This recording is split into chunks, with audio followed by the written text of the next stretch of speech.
Hello, Waterski World, and welcome back to the Waterski Podcast. I am again Freddie Winter, and I am again not your regularly scheduled host. I have once more wrestled the reins from Matteo, but don't fear, normal service will be resumed soon. This is my final week for the time being, at least. You never know what might happen in the future.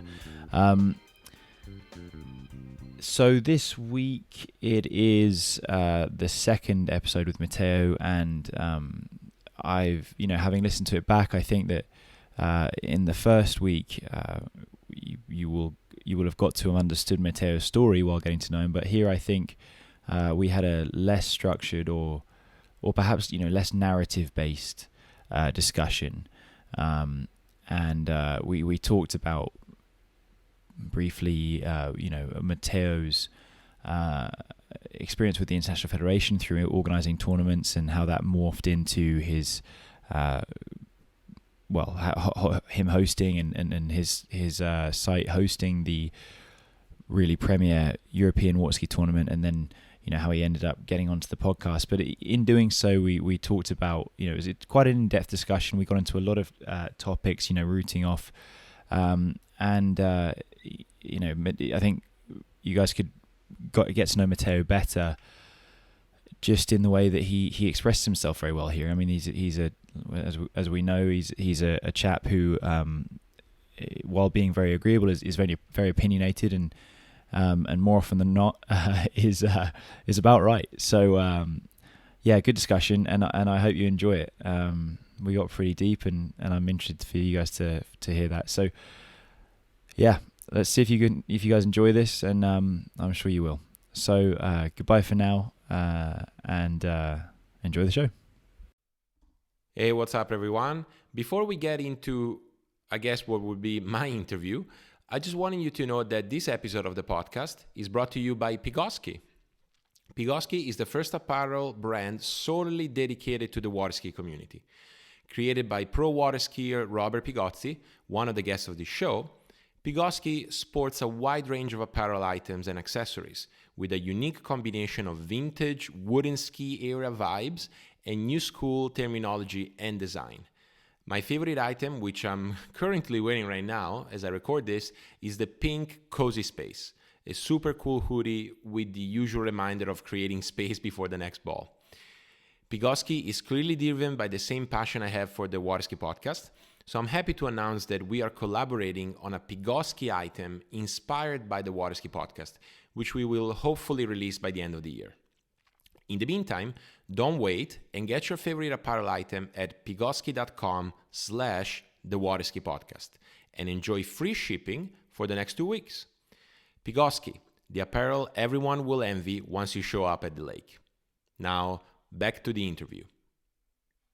Well, Matteo, we're sitting down again for another little chat about the comings and goings of your waterski life, and the things that have occurred and I'm thinking today we'll touch on the things that have led you to be seen and held so highly by the waterski community as a good waterski ambassador, which we mentioned in the first part. So my first question is, and certainly one of the things that beyond our friendship I have been the most grateful for, is the way that you've put on events, and specifically the San Gervasio Pro Am. But I know that there was a lot that led up to that, and you've put on a lot of events over at San Gervasio and been a very big part of that. So maybe you could walk me through some of that, and how you ended up just being so interested in San Gervasio Pro Am being your main focus, and maybe we'll get to some of the future. Yeah, so as I had a chance to say in part one, tournament organizing was one of the big things that brought my dad to become the president of our club. And of course, growing up, I skied into a lot of those events, and I also competed. I started watching what he would need to do in order for the event to run smoothly. And quickly that gained a recognition for being someone who could organize well-run tournaments. For all of those who listen, who have been to a water ski tournament, there's so many things that can go wrong that, and sometimes they are unexpected. So the compilation of those things may make someone look like they're not a good tournament organizer. And that, for whatever reason, early on managed to control all of those. And I obviously got inspired. And in 2010, we won the bid for the Junior Worlds. And so we organized Junior Worlds in 2010. Let me just interject there quickly. So prior to that, you had already organized, or San Gervasio had already organized the under-21 Europeans. That's true. Yeah. In 2008, 7? 7. And that was the first big international tournament that was held there? Correct. Yeah, that was the first big international tournament. Yeah, so Europeans. The dipping of the toe in the water of putting on big events, because, you know, you can put on smaller events, you know, even up to nationals, but when you start going into big international events where people really, you know, it's a huge deal internationally, then that's where it starts getting really complicated. Yeah, that's correct. I would say maybe with the exception of US nationals, nationals generally a little bit smaller than, say, a European, or at least in Europe. But then again, I was skiing that event, and I also had ambitions to potentially win that event, that I wasn't really looking at how the tournament was organized. It was a little bit more in hindsight. Whereas in 2010, I was part of it. You know, I had very little responsibilities. I was 22 and a little bit clueless, but like I would help. Like whatever Dad would tell me to do, I would help. And one of the big things for those out there that know my dad is that he doesn't speak a word of English. So a lot of what I had to do was get in touch with teams, making sure they got their practice, doing correspondence essentially. And one of the entities with which I corresponded was the World Water Skier Federation. Firstly, to understand how the tax works. So basically the payment that you have to do in order to call your tournament a world championship, whether it's a junior world championship, U21, open, senior, disabled, whatever world championship. And then to sort out a bit of an issue we had, because in 2009, so you win the bid about a year before. And so in 2009, we won the bid. We knew we were doing the Junior Worlds the year after. We were, as a club, getting close to buy new boats. And at the time, we were using Ski Nautics. And at the time that we won the bid, Ski Nautic was the official boat of the World Championships. So they had the contract with WWF. And when I asked, let's just explain that for those that might not understand. Well, do you care to explain it? How that all works with the International Federation and how it's gone back and forth in the last few years? I'll give you the pleasure. Okay, after you. Yeah. No, I said I'll give you the pleasure of explaining. Sorry, I understood. Okay, so from my understanding, each water ski boat brand has the opportunity to bid on the exclusive right to hold the World Championships for a set number of years, and it was and that's every World Championship. Open, under 17, under 21, all the way through the seniors. So, and that is the only towboat that will pull a world championship.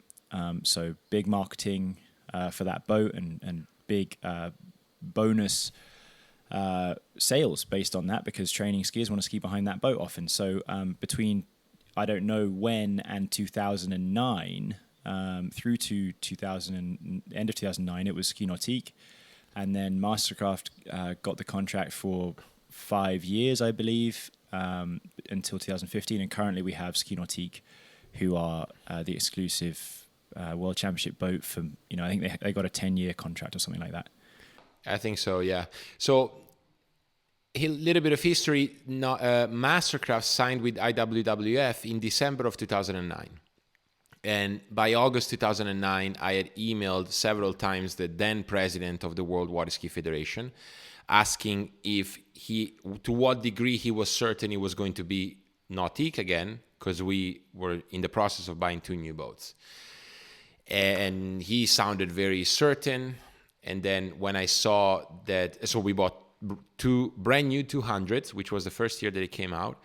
And sure enough, in December, I see the World Water Ski Federation webpage where the federation signed with Mastercraft. And I remember I drove from Lafayette to Baton Rouge probably at 130 miles per hour, asking Jay Bennett, what the hell is this and what do I do now? Because, we bought boats. And basically explained me, well, you have to talk to the federation and make sure that they help you to have boats there. So we had a bit of a rough start in terms of relationships. And then we ended up organizing the Worlds, and the Worlds were in the memory of a lot of skiers there, among the best junior world championships in recent years. And I think a lot of it was my dad's experience and a group of us volunteers just running around and making sure that everyone was working fine. We are lucky to have a good site.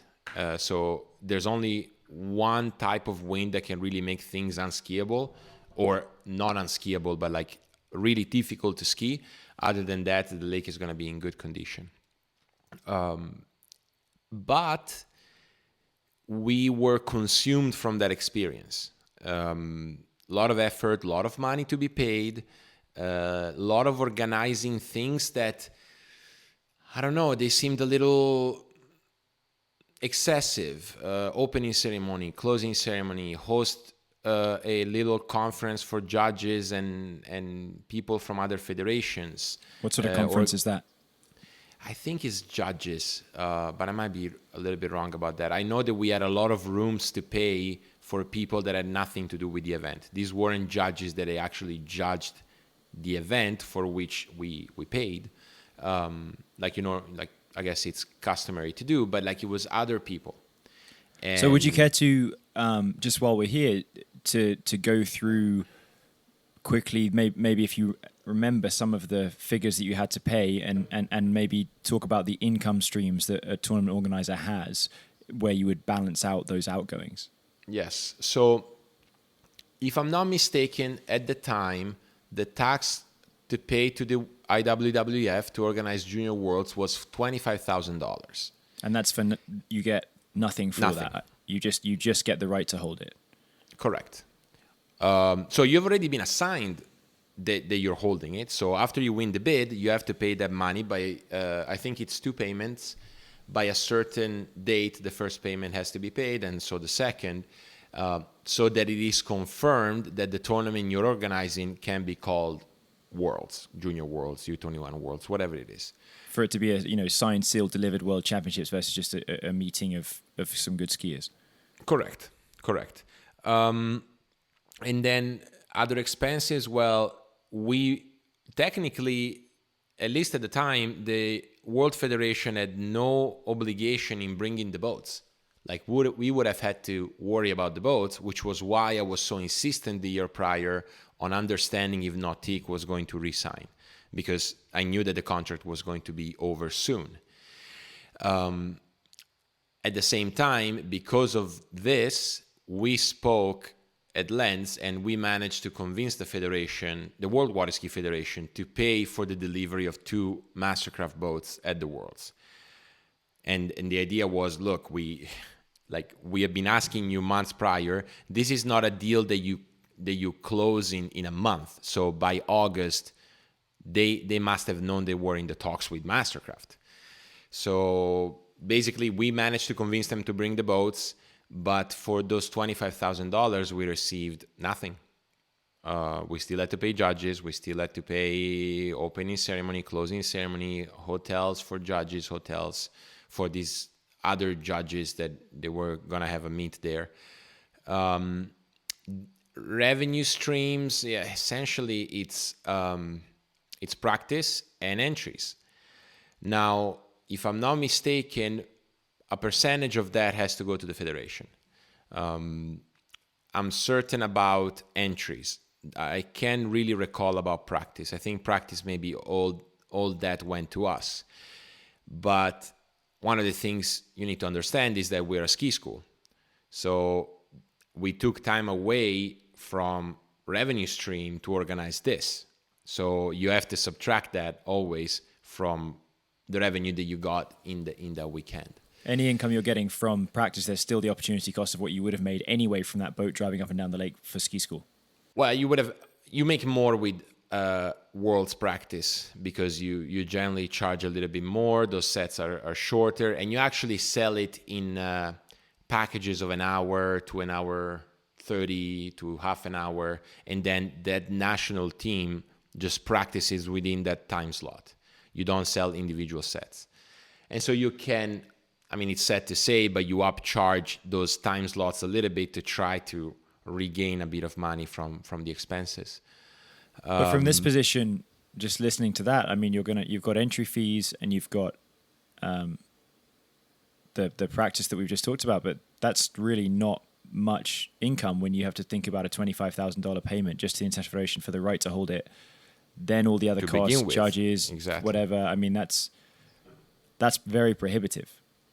It is. And that's exactly what, after the World Championships, kind of discouraged us. Like on one hand, everyone was happy. The Worlds went well. We had a couple of junior World Championship records. And great skiers there. Casey Wilson, Zane Nicholson, Timmy Bradstreet. No, that would have been later. Erica Tim Bradstreet. Lang, yeah, Tim Bradstreet jumped 60 meters, I believe. 59.5, yeah. 59.5. I think it still holds as the Junior World Championships record. And I believe Erica or Iris did the women's trick record. I mean, it was a great World Championship. Like, Pucci jumped far. A lot of skiers, if you ask them back about the Junior World Championship, they will tell you it was a great tournament. But as organizers, we were consumed, demoralized. We basically, I would have to ask my dad, but I don't think we made all the money that we spent back. Or if we did, we barely did, right? And so it was clear to us that, and especially the hustle, we had a bad experience with the boat situation. So then and there, we decided not to ever organize a title event ever again. Well, let's just dial in on that. So basically, what you're saying is the International Federation, there's a world championship of every age division every 2 years, Open every 2 years, under 17, under 21 every 2 years, and then all the seniors are held together every 2 years. And so they need sites, organizers, whoever it is, to hold the tournaments, and then they're charging a lot of money for you to have the right to do it, even if you have the motivation to do it, knowing it'll be a big uphill struggle. Correct. So, yeah, I can totally understand that you'd be very demoralized that this is that's the situation. That without you, they don't get a world championship, but they still are charging a great deal of money. Yeah, it's very well said. And I think the thinking behind it is, well, if you don't want to pay, there's someone else who will pay to host that tournament. The issue becomes that, to me, is one of the reasons why some of the world championships we've had in recent years have been organized in sub-optimal places. Let's put it this way. You are a very generous man there, Matteo. Well, I mean, I've had too many guests so far that have, said some of those sites they talked about those sites for what they were, like bad places, dangerous places to ski. Not fit for a world championship, I would say, but not fit my for podcast. Nationals, like not fit for a water ski tournament of any kind of like decent caliber.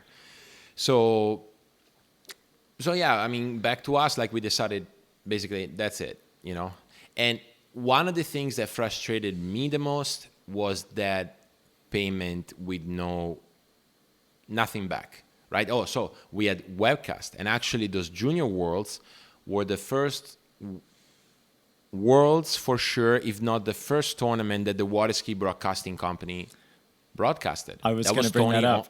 I remember it was only Tony at the time. I remember sitting in my room back in England, and I watched. I mean, as a ski fan, you know that I am. I watched a lot of those junior world championships. I was too old, to go, but it was Tony, and he was all over it and doing a great job, and here we are 10 years later, and we're very excited. You've had them on your podcast to see how they've grown as a water ski broadcasting company. It really is like I mean, when Vino stepped into the picture and now John, I mean, they have something really special going on. But we thought we were gonna have a webcast, and we paid for it, which is obviously fine. My point is, for those $25,000, we received zero service. Zero. And I remember one of the frustrations in Mexico, which was actually the last World Championships held on an acceptable site, Open World Championships in 2015. There was no webcast, and the word was going around that the fee to hold the tournament was, instead of 25 grand that you're talking about, for the Open it was like 125, and there was nothing provided. I think a lot of people watched those Worlds through Beatrice Ianni's Periscope. That's how we were rocking. Which was an early version of Facebook Live. Correct. Yeah, it was through Twitter. Yeah. It's basically, that was the thing that frustrated me the most. I'm like, why are we paying so much money, and that money goes to someone or something that not only do I cannot really speak directly to, I don't know what they use that money for, right? And so that's when the thought of organizing a professional tournament where the money goes to the athletes came.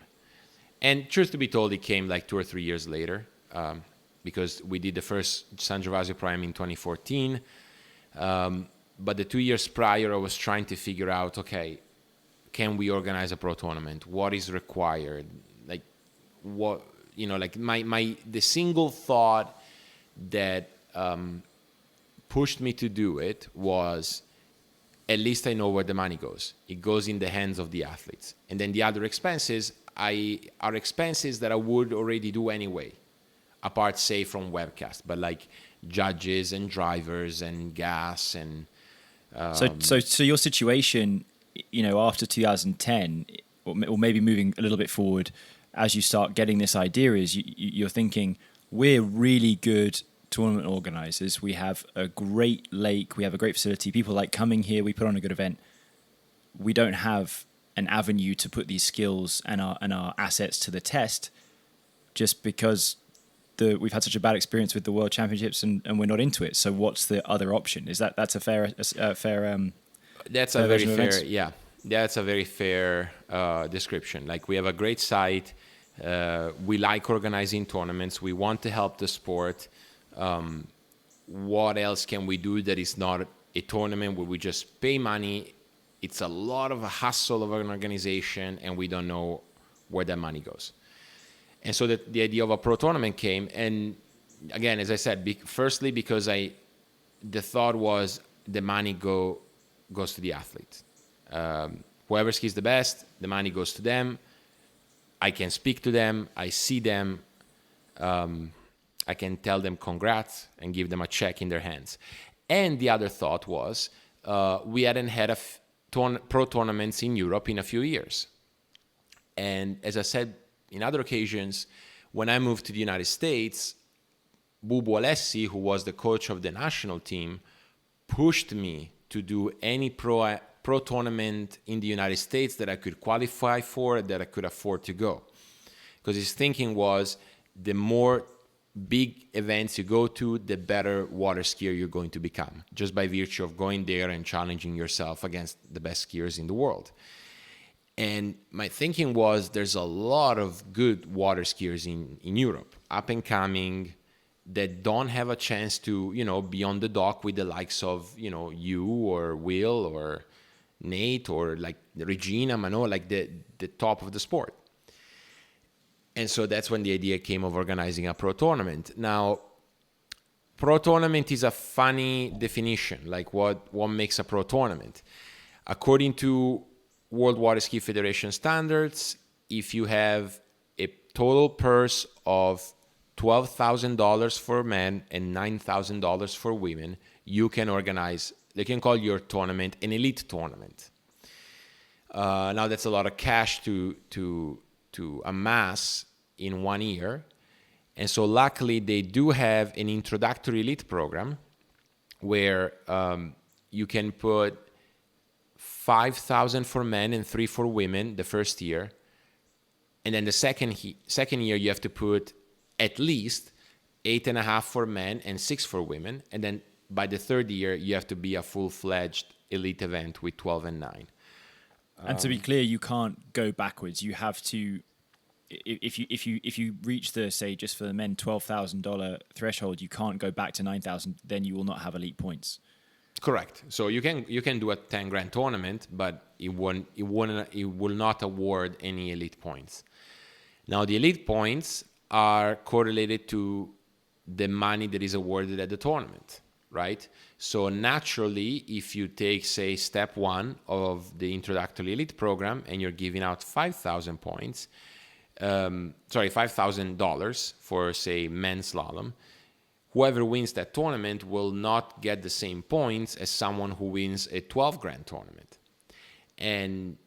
But at least he's getting some points, and at least you're awarding some money.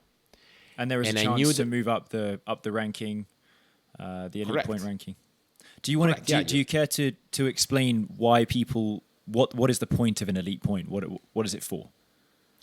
Yeah. So the main point, and I would say, to this day, the main point is to qualify for the U.S. Masters. So U.S. Masters is considered the highest, the most prestigious money awarding water ski tournament.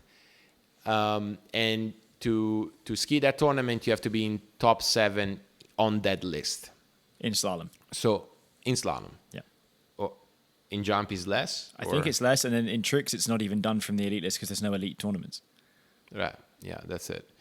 But yeah, so in slalom, it's top 7 on that list.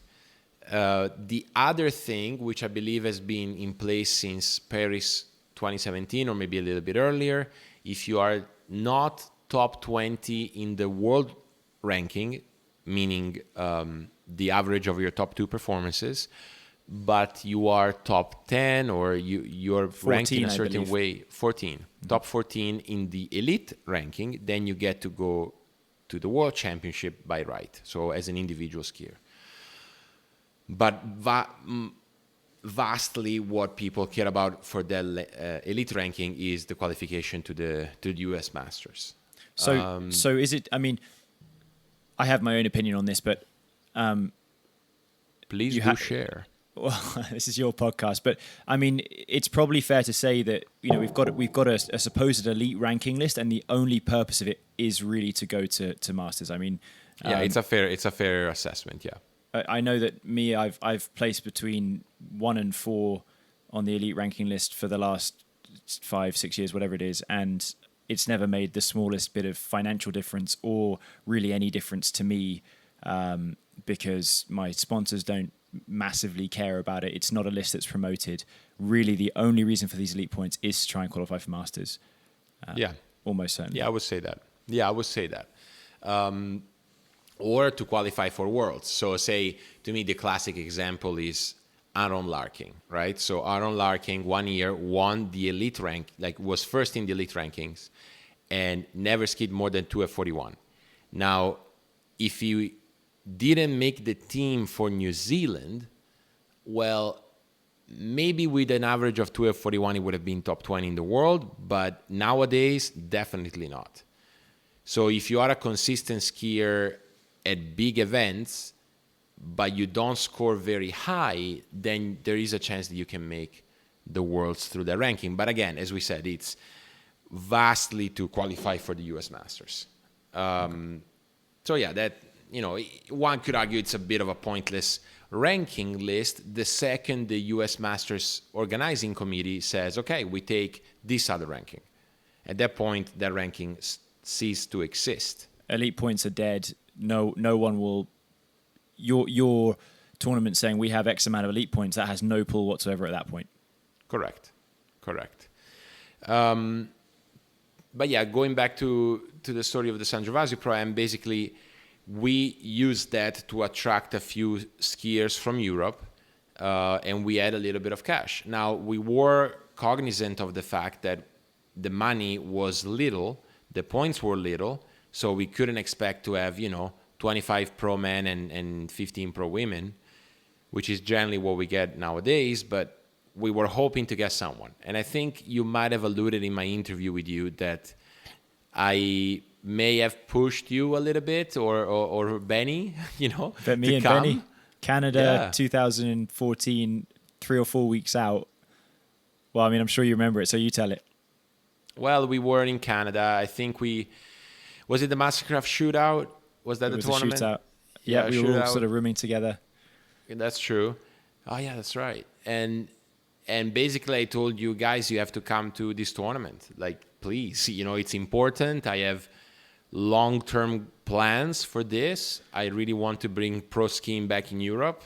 This is the start. It's not a lot of money, but please do come and compete. My recollection of it is you tugged on my emotional heartstrings a lot more than this matter-of-fact way that you just said. I remember we were sitting in a Buffalo Wild Wings and we sort of just finished having our dinner. We were skiing the next day in the tournament, and I don't know how I hadn't sort of figured out that tournament was happening, or maybe I had, but it was on the periphery. But you also hadn't been talking about it that much because you were focused more on the job in hand, the Mastercraft shootout. And right. We're sitting there, well, guys, are you going to come to my tournament? Oh, no, I've actually got to be back at university. Like, Benny had to be back at Lafayette. I had to be back at Monroe. And then, no, you don't understand. This is the start of something great. You've got to realize that this can be the genesis of the European tour coming back. And to be honest with you, I kind of thought you were dreaming to some degree. I mean, I had hopes, but I didn't, I understand.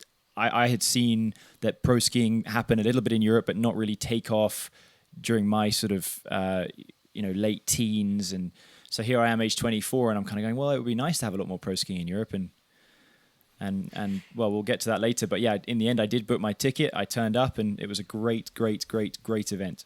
First round, 5:41. Yeah, I remember.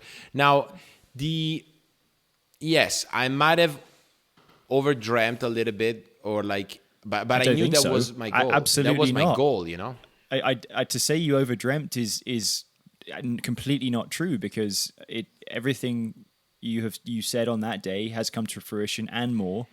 So you were completely justified in everything you said, and I'm so glad that if my participation in that event had any impact on what came forward, I'm so glad that I made the decision at your request to turn up. Oh, it definitely did. I mean, you, Benny, Carlo, Nick Parsons, like all those who came that year, Spinelli, like showed that there were, people interested in this. I guess what I meant by overdreamt was I knew it was a long process, but I had no organization beyond our tournament to justify dreaming that big. My only hope was, if we do it and we keep doing it, maybe others will do it as well. That was the simplistic thinking behind it. And what drove me again was, we're going to give money to skiers. Young European water skiers will get a shot at improving by virtue of skiing pro tournaments. And I had very fond memories of the Elysee Cup, which was the tournament organized by Clint Stadelbauer at Orlac. And at Orlac, we had this pro tournament with night finals, head-to-head, music, party. It was such a cool event. And I missed it. I missed it a lot, and I thought it was a great way to become a better skier. I mean, I remember every single tournament round I had at every single Elysee Cup, and I knew that I became a better skier after every single round, whether it went very well or it went very poorly. Like Freddie, I remember one year, it was the 2008 or 9, like the first year we had 0 off. I repeated 38 3 times because 0 off wasn't really working well at the time, and it wouldn't just spit out a time. And it was one of those, like, you need 3 at 39 to make it through the next round. It's headwind second pass big time, 32-38. And, I do it. 32-38, no time. You have to re-ski again. 38, no time. And that's when Clint told me to swim to the dock. And then they tried to do something. Third time, 38. Finally, we have a time. But by then, I'm exhausted, and I ski like 2 at 39 or something like that. But I had great memories about the tournament. And so I said, well, wouldn't it be cool to have something like this again? And I knew that introductory program, when I found out about that, I was like, okay, this gives us time to build up to second year, to third year, and eventually make it something bigger. And yeah, it was a lot of work, but we did it. Let me just ask you something, and this is my recollection, so I could be wrong, but I feel that, I know Duncan Hancock, who put on a fantastic tournament at Princes, he was having to pay a tax to the European Federation in order to hold a pro tournament. And I believe that you made a fantastic move in convincing, given that there was no tournaments happening at the time, you convinced the European Federation that, listen, if we tax it, it won't happen, so you got to stop the tax, and then we might have pro skiing, and that's good for everyone. Is that a fair recollection? Yeah, like I was saying, 92% correct. What I did tell them was, you're not making any money out of this tax. Like, there's no pro tournament being organized in Europe, so it wouldn't make a difference for you if you eliminated it. But it might encourage someone to do a pro tournament, like a cash prize tournament in Europe. And just talking to you, it reminded me they had two categorizations in Europe. Maybe they still do, but they had a cash prize 2 and a cash prize 1. This was an ENA categorization. And I believe that up until $9,000 was a CP, like a cash prize 2. And for a cash prize 2, you had no tax to pay. $9,000 total purse. If you went €9,001, then you had to pay some kind of tax. And despite the first year we were going to be below that threshold, I did make the case with the ENA committee that why would we pay this tax? You're not making any money out of it. Let's just eliminate it, and hopefully someone is encouraged to organize a cash prize tournament. And they did. To be fair, they did pretty quickly, actually. I think by the time I requested it, in a month, they canceled it. Which is great, and then shows that they do have some understanding of what's going on. But we can potentially really put the genesis of this European tour that we'll get to in a second down to two parts. It's your positive impact was twofold. Was one, putting on the event that showed people could do it, but two, making it more affordable for people to do and less.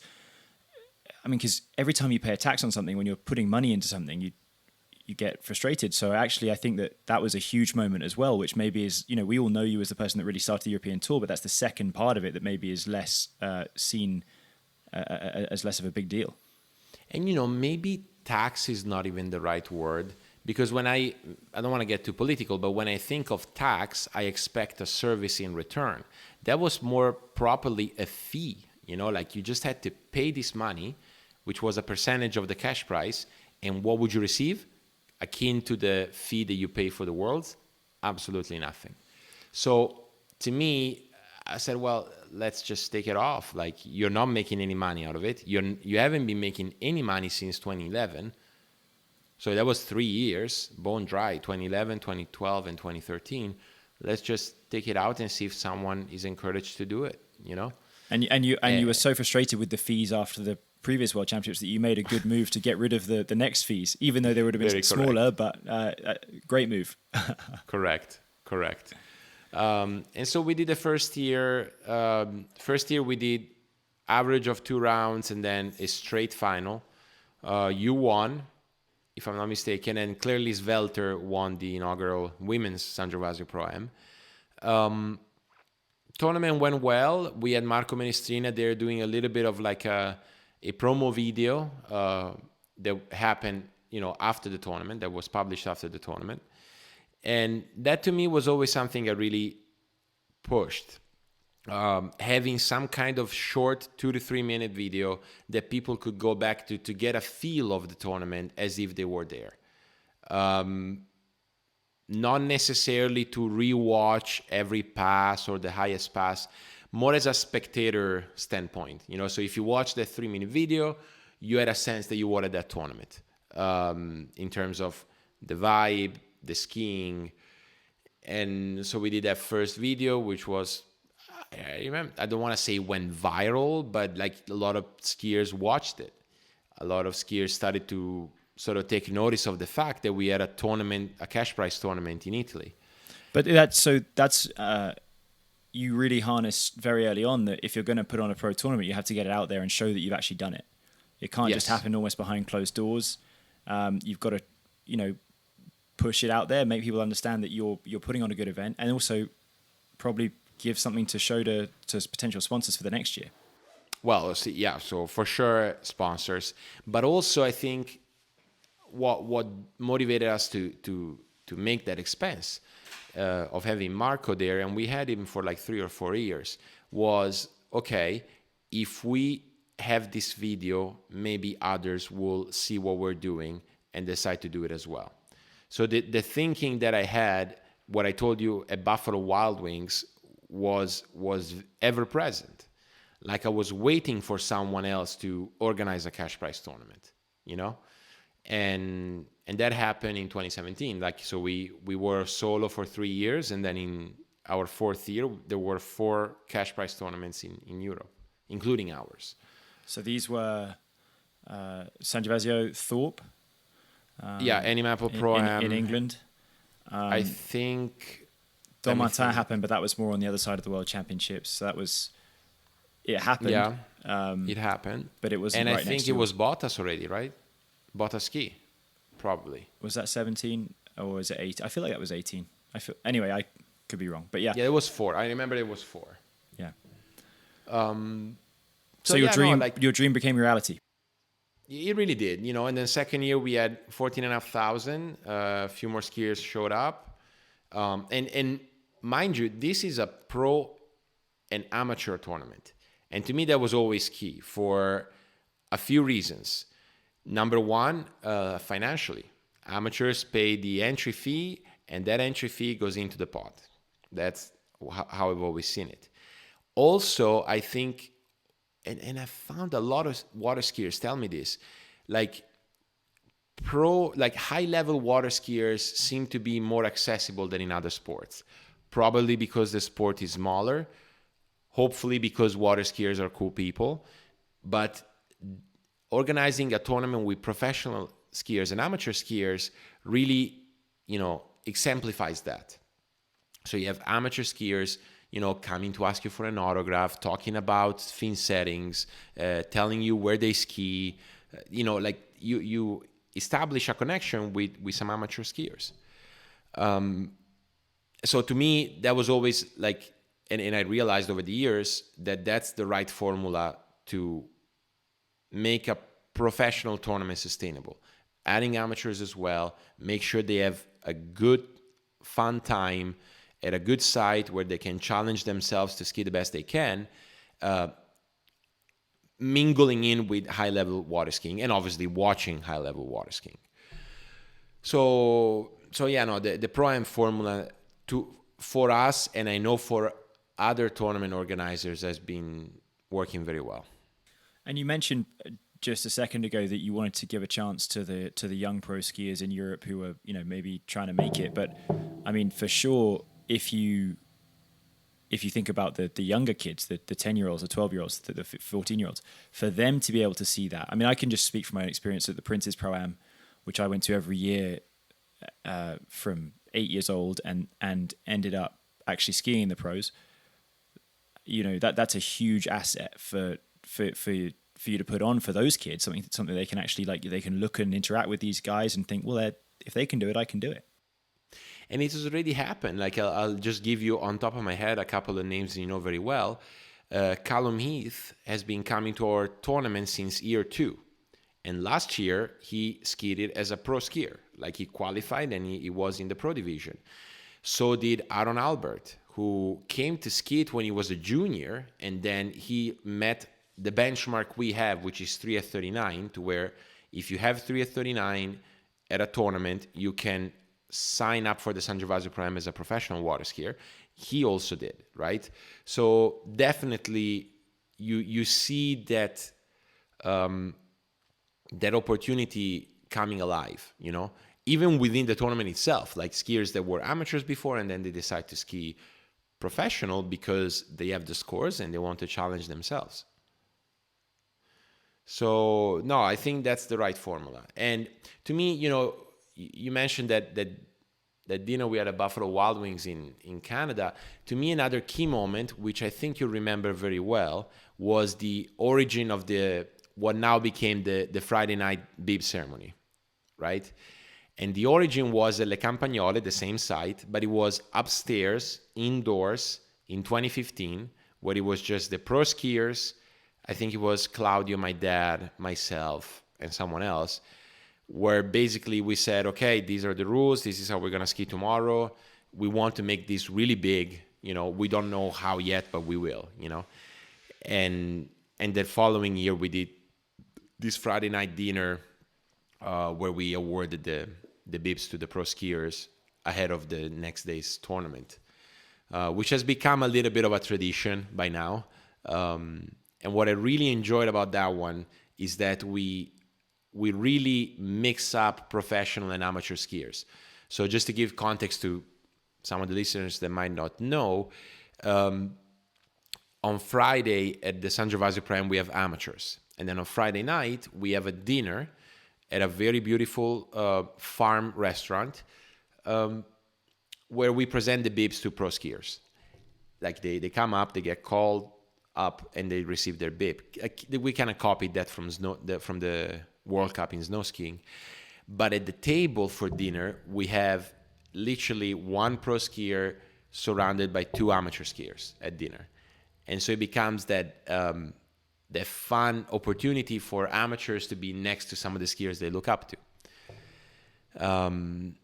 So things like this we've been doing over the years to try to give, let's say a bit of prestige to the event, And from my perspective, on the other side of it, as a pro skier entrant, to be able to turn up and kind of feel like, well, there's a ceremony. There's something cool. I'm not just the guy that just has to go out and ski. I'm actually mixing with the people. I'm going to go up and receive my bib. And if I've done well the year before, it's a different color of a bib, which means I've been the winner. If you've done very well. Yeah. And I have to say, one of the things that always amazes me about that ceremony is people, they fly in from all corners of the world to come and do this tournament. And then they'll decide to drink 15 beers the day before they have to go and ski. Not the pro skiers, I'm talking about the amateurs more, but it's always quite amusing to me. I love it. Yeah, but you see, like amateurs don't ski on Saturday. So that's also a good time for them to just, drink a couple of beers or a glass of wine and then find the courage to step up to someone like you and say, hey, Freddie, what ski are you on nowadays? It's a cool vibe, Very cool. And the food, the to anyone, love it. Yeah. To anyone that is thinking about going, you should go to San Gervasio Pro Am, if nothing else but for the food at this event. It is out of this world. There you will not have a better meal all year. You know what upset me a little bit this year? Because obviously we decided to cancel it due to the COVID pandemic. A lot of the skiers said that they missed the Friday night dinner. Like, didn't mention the tournament. They mentioned that they missed the Friday night dinner. But it's part of the tournament. It makes me think we're doing something right. Well, it's the big differentiator, right? I mean, there's no other tournament that has a Friday night dinner. You can ski all over the world, but the one thing that yours does that no one else does, and white tablecloth with name set placings. I mean, come on. Yeah, that's true. Yeah, last year it was 160 of us. Yeah, that's serious. Between like judges, amateurs, pros, sponsors, and my sister, that poor woman, had to like literally fit all the 160 names, making sure that the judges were with the judges and there wasn't like a pro surrounded by two amateurs. It was a challenge, but it's the small things that make the difference, and that goes back to one of the rules. 'Cause as I said, like almost everything I've learned in tournament organizing has been, through my dad. And one of the rules that he gave me was, well, if you want to become better, you have to make a small step forward every year, but every year. Like there's not a year where you won't do a step forward. And so for me, it was always like, okay, what can I do next year, So it became the dinner. Then we had the junior challenge where we invited the top 4 juniors in the world. And this year we would have had jump. That was the plan. Men's jump. So, the dinner was a bigger step forward than I thought originally, but nevertheless something extra. But yeah, like to me, the 2017 season was the big one. You know, because in 2016 it was probably one of the most memorable, if not the most memorable, San Gervasio Pro Am. Third edition, I believe between you and Nate there were like 4 or 5 41 offs being ran. And then obviously Mano winning on 2 different skis, neither of which was hers. That tournament was big. And I think maybe not a huge reason why the following year others decided to organize cash prize events, but certainly it inspired people beyond the ones that were there. Also due to the fact that, you know, there was a good video, and webcast wasn't there that year, I don't think. But yeah, so things have been evolving pretty well. You know, they were going to culminate this year with like a European water ski tour, which compared to the elite ranking that we spoke before, and how apart from masters really is a little bit of a pointless ranking, this would have been a legit tour with points assigned to placement and then a bonus at the end. So there was a reason why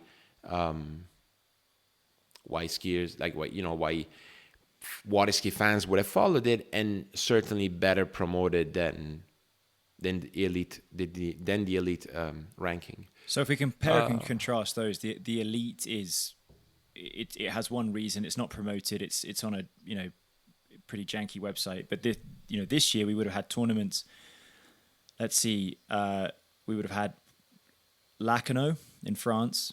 I'm not getting this in order, but Lacanau in France, Andy Mappel Pro Am at Thorpe, England, San Gervasio, the one that started it all, new entrant of Greece. There was Dommartin, of course, at Funglis, which has been around since 2017, and I feel like there was going to be one more. I feel like there was going to be 6, which out of nothing in 2013, one in 14, 15, 16, and then just growing and growing.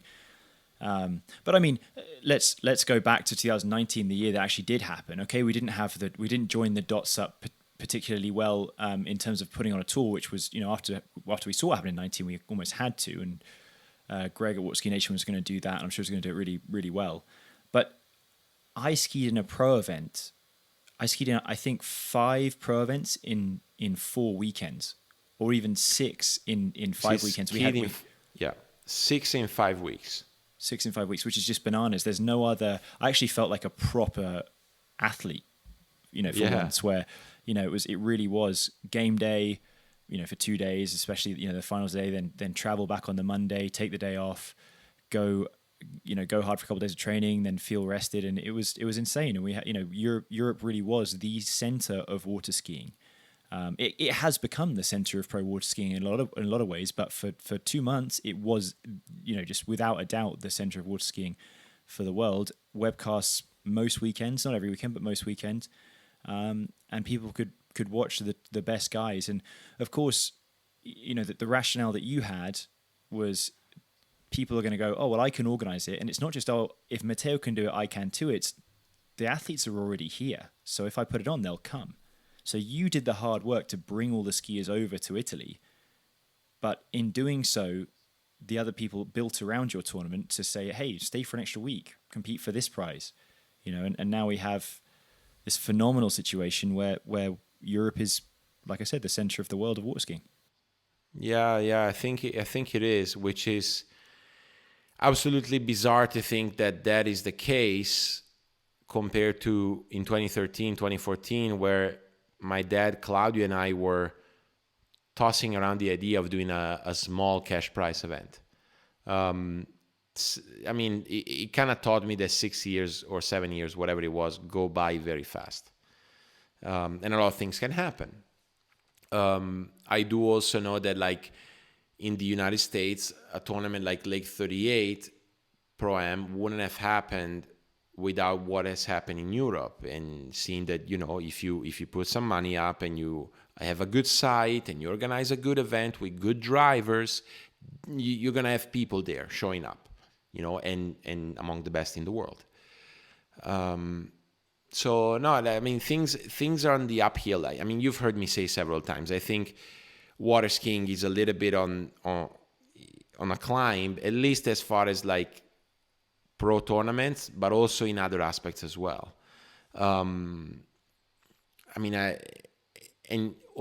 Did it end up being water skiers who are skiing those tournaments, rolling their sleeves up and trying to organize this? Well, yeah. I mean, look at what John did at his house. Like, he organized a pro tournament. He found a way to put up the money. It's a well-run event. It's a fun event. You have amateurs and professionals. It's another tournament. Correct. Yeah. So, Fantastic. And that ended up being another skier like you and I, who is going to compete at these tournaments, trying to organize one and doing a fine job at it, honestly. And we'd have to ask John about this, but I'm certain that he would say that you were the inspiration for that, to say, well, if Matteo can do it, then I can do it. To some degree, at least. Well, not taking credit away from I him, haven't of course, interviewed John. Yeah, I haven't interviewed John for the podcast yet. Well, I'm definitely going to ask him when that time comes. But I do know that when he had that idea, we spoke over the phone a lot of times. And I tried to give him, I tried to teach him what I'd learned after doing it for 3 or 4 years, so you're the tournament organizer before you're the athlete. If you're talking to sponsors, put aside for a second the sponsors you have and think about the benefit of the tournament. Like, things like this that, when you're just starting, you don't necessarily think, or you find yourself not thinking. But no, I mean, a lot of tournaments came up in the last 6 years. Well, since there weren't necessarily tournaments before. Yeah, since your tournament started, I remember sort of a pretty busy year when I just started getting into pro skiing, which would have been, 2013, 14. 7 events a year was pretty good. Last year, I believe we had 14. And that's because they all came up in Europe. The ones in the US more or less stayed. It's a great time to be a pro skier. Instead of living your whole life, 365 days of the year, to, for 4 Sundays or for 10 Sundays, it's 14. You're trying to win more. You have more times to prove yourself. You have more opportunities to make a little bit of money in this weird little sport. It's wonderful to see that progression to a point where we're on the up. Yeah, I think so. I really think so.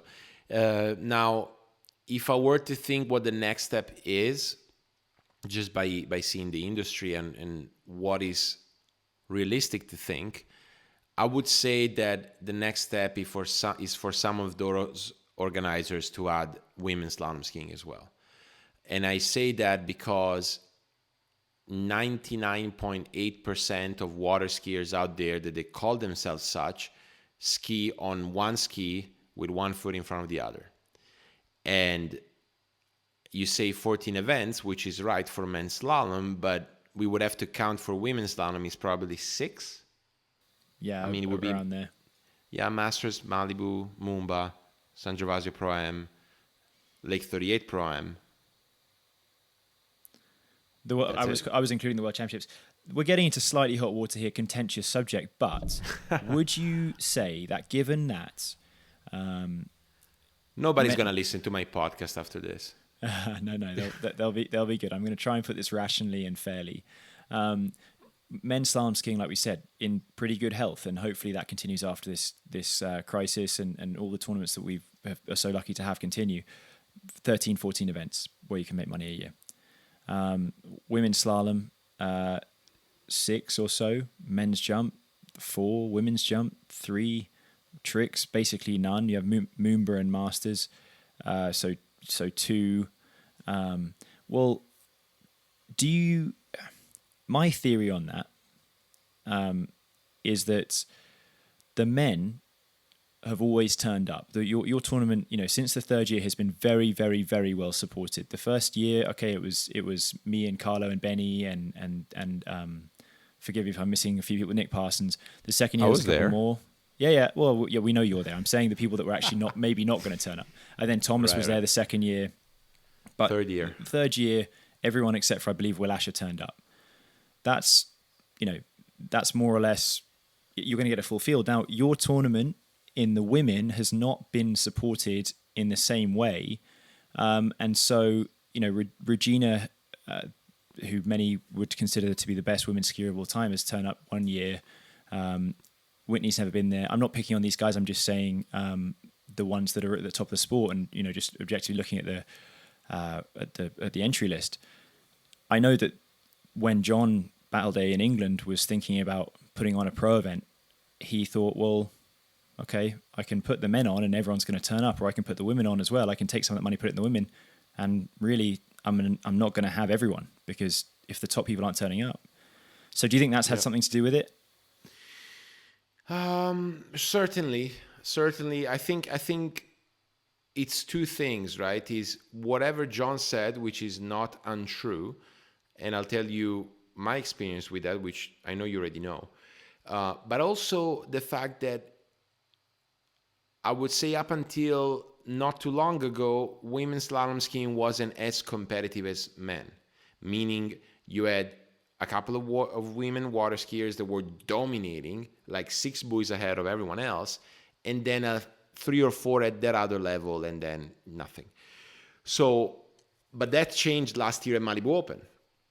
I think 2019 Malibu Open really showed that there are up-and-coming young women water skiers that can challenge the very top.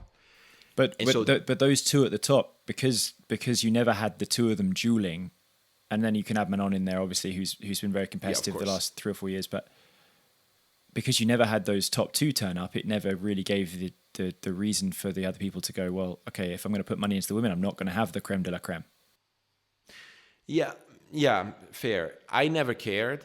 I just wanted to see the up-and-coming women's slalom skiers coming there to challenge themselves and be better. Like, to me, the fact that Sam won last year was phenomenal. And I got to learn later on that through her win, she automatically qualified for the Masters. So the Masters committee, for whatever reason, decided that the winners of the San Gervasio Pro Am would get a right to participate in the 2020 Masters, which obviously didn't occur. But to me, that was super cool, right? I obviously appreciated that Regina came in 2017. That was really cool, and she skied lights out. But to me, it's more like, are people, like, I'm looking more at numbers. Like, are the skiers going to turn up? Will we have competitive skiing? And I would defend that last year we did. Unfortunately, Manon couldn't ski because of her back. Whitney didn't show up, and Regina didn't show up. But it was competitive. It was a little bit lower competition that probably we know could have been, but I honestly didn't care that much. To me, what I cared was that I put up money originally, and not a lot of skiers were turning up. So, as a bit of a historical fact, starting the second edition, we did head-to-head finals, which was something I've always believed in. Like, to me, all the individual sports that attract people have like a head-to-head component, or something close to it, like tennis head-to-head, fighting sports head-to-head, golf not necessarily head-to-head, but they play in groups. So I always wanted that. And so in 2015, we had head-to-head. And in 2016, the rule was top 8 men and top 8 women would make it through the head-to-head final. And I believe in 2016, we had 9 women, 8 women, something like that, and 20 plus men. So that's what upset me. That's when I went, okay, why am I putting up this money? Like, it's 3/4 of the men's money, and we have, I don't know, 1/3 of the participants. Doesn't seem fair. Because the guy that wins is going to beat 22 people, and the guy or whatever it is, and the lady that wins is gonna beat 7 or Correct. 9. Correct. That was the thinking behind this. So luckily, I think after that year or the year after, I did write the top 30 or 40 women in the world, basically making the point, hey, if I don't see participation that justifies putting this money up, I'm going to chug all that money into the men's purse. And that year, I think we had 16 or 17. I'm not saying it's just because of that email, but I did sort of like ignite a few consciences, if I may say. Which is so it's definitely fair to say that when it comes to the organisers, if people aren't turning up and showing willing, then it's very demotivating to the point where they're not going to want to put it on next year. And case in point, John, just because we mentioned John, the Travis Grand Prix a couple of weeks ago didn't have the entrance that he thought it should for a very big cash prize. So what did he do? He did the opposite of what you were thinking of doing. He took money out of the men's purse and invited 5 women, which was the right thing to do because the tournament wasn't being supported by the men. And so he felt better about giving it to people that would support the tournament. Interesting decision for sure. And a decision that I supported. He sort of phoned me up, and I don't think he was only asking permission, but he was sort of giving me seeing my reaction based on his latest thoughts. And I mean, I was like, well, that's absolutely fair. If I knew I was going to support, and Will and all the other and Colin McCormick and Benny and all those guys, but then the other guys that couldn't make it for whatever reason or didn't want to pay the entry fee or whatever, then if there's only 10 of us going for the big prize, then maybe the women should be given a chance too. And I think that's a fair point. So it comes both ways, is what I'm saying. Yeah, for sure. So no, I truly think that the next step is more pro tournaments with women cash prize. Now, why do I say that? I mean, how can I say it? Like, I'm trying to find a way to say this properly. If Mano wins a tournament, cash prize tournament that has visibility, that has webcasts, that has sponsors, is it going to sell more boats? Is it going to sell more skis? Definitely more than any jump or trick tournament out there, because the numbers are just that. The market is that. Like you sell boats to slalom ski, you sell way more slalom skis than trick skis and jump skis in the last decade in a year. So I think that's the next step. This is nothing to take away from the amount of commitment that it takes to be even just a half decent trick skier, or the amount of commitment that it takes to be a great jump skier. I'm not taking anything away from that. All I'm saying is that if we have to match professional water skiing with the water ski market we have out there now, to me the most sensible step is to have at least some of these tournaments that have men's slalom, pro men's slalom, to have pro women's slalom as well. Because currently you have the choice. You don't have to do that $12,000 and $9,000. You can, and people often do. Such as let's just go for the European ones, just like Thorpe in England, like Cesena in Spain, like Lacano. You just put all the money into the men's, they didn't. These tournaments didn't do the introductory phase that you were talking about. They put all the money into the men's for the first year, had the full elite event, and that's what they've done. So we have a situation where there's I think one tournament in those 6 in the European Tour of women, and obviously 6 for men. Yeah, that's correct. And mind you, so you can just do one gender, like a lot of the tournaments have been doing with men. Would be cool to see like a women only pro water ski tournament. Well, that's what they're doing with the name escapes me, but the tournament up in South Carolina at in Little Mountain, or is it North Carolina? Yeah, but it's not elite. No, it's not elite, and it's more for the seniors. But it's a cool idea to have just the women and compete against each other. But okay, going back to the sort of the market mentality of how you're going to sell, how you're going to get more sponsors, sell more slalom skis. The water ski market is focused on slaloming, and that is why your first year you put on a slalom event. One of the reasons, besides you wouldn't compete in a trick event you wouldn't put on a pro trick event. No, we had thoughts. I mean, as you know, one of my best friends ever and someone I grew up skiing with is Nicolas Benatti, who, I would say one of the top 12 skiers in the world by virtue of the fact that in the last two Worlds he made the final. But we spoke at length with him about it, and he even agreed that it's not something that it's feasible currently, So yeah, no pro trick skiing in my mind, at least in the near future. Which, I mean, you wouldn't be on your own there. I think they have one, not many tournaments every year. And that's why to qualify for Masters, you're not going off the elite list. You're actually going off the International Federation ranking list of your average of your top two scores. Correct.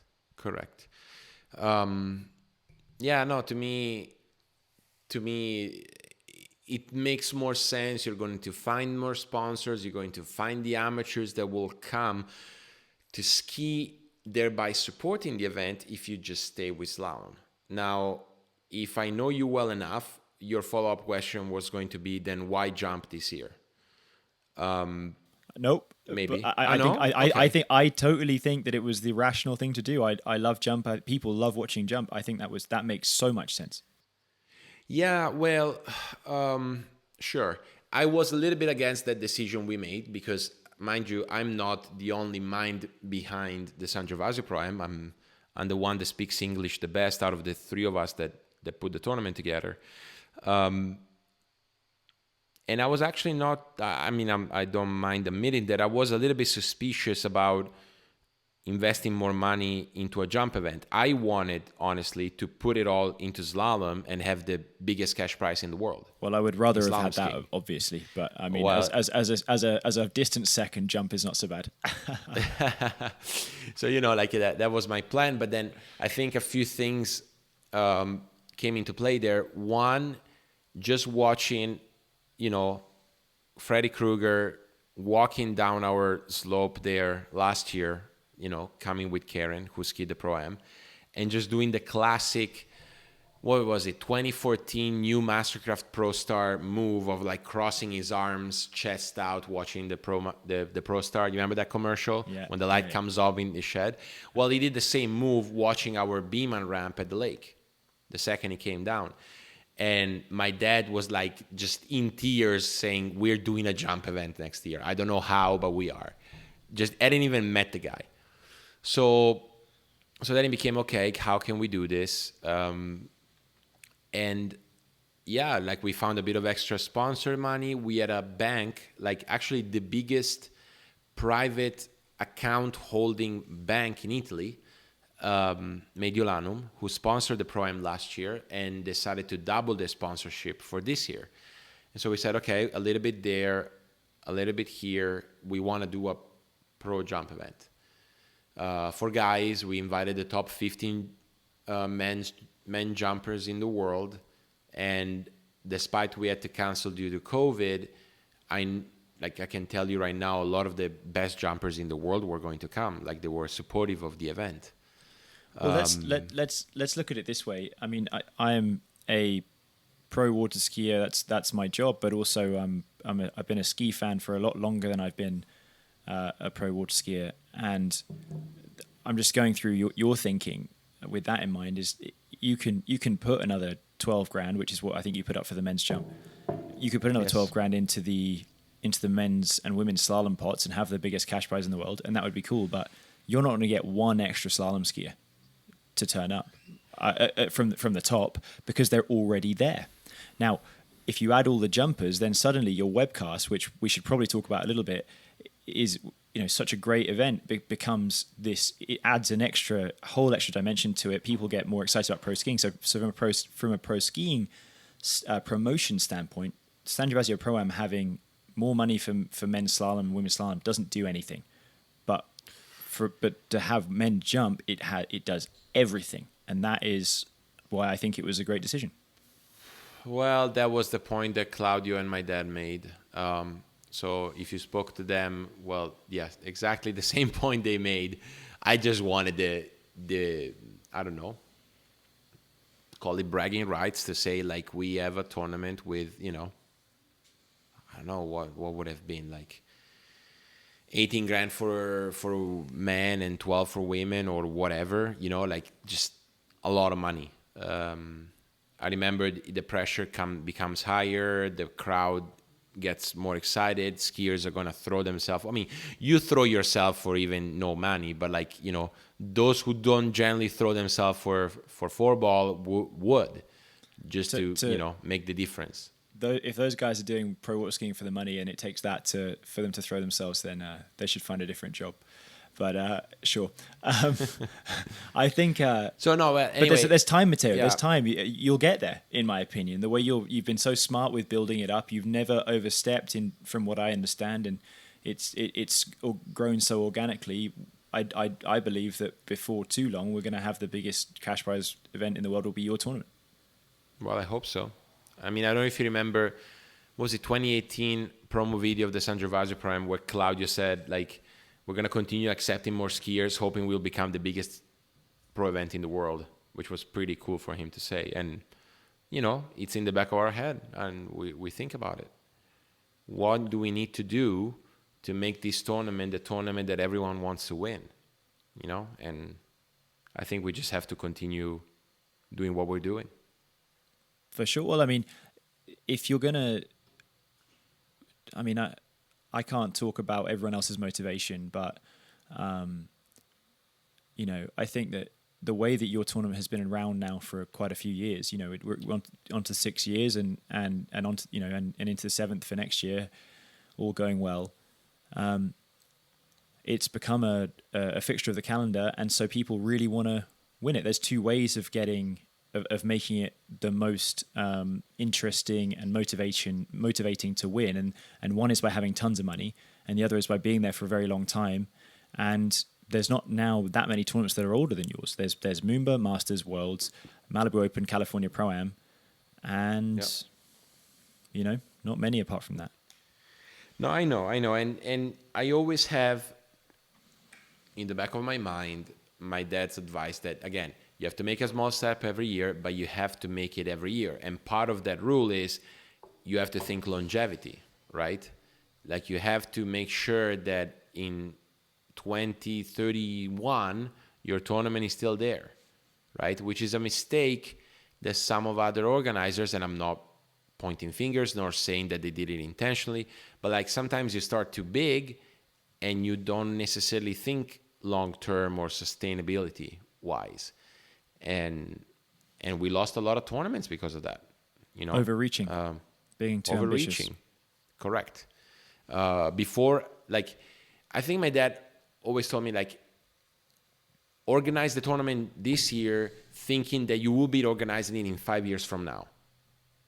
Like that your margin of error in terms of like, will I be able to do it, is very, very small. So small that you already know right now that in the next 3 to 4 to 5 years, you'll be able to do the tournament. For me, just listening to this and with that in mind, I wish that we could distill that knowledge into some sort of a document, and which this, of course, is one of them. People listening to this, where for you to have built a sustainable pro tournament, that's something that's not very normal. And to have built it without the support of a huge industry backer like a Malibu Boats, a Nautique Boats, and Mastercraft, that's pretty special. So good for you, and hopefully it shows that if someone has the motivation out there to put on a pro tournament, then they certainly can. No, they definitely can. It's not easy. It's a lot of work.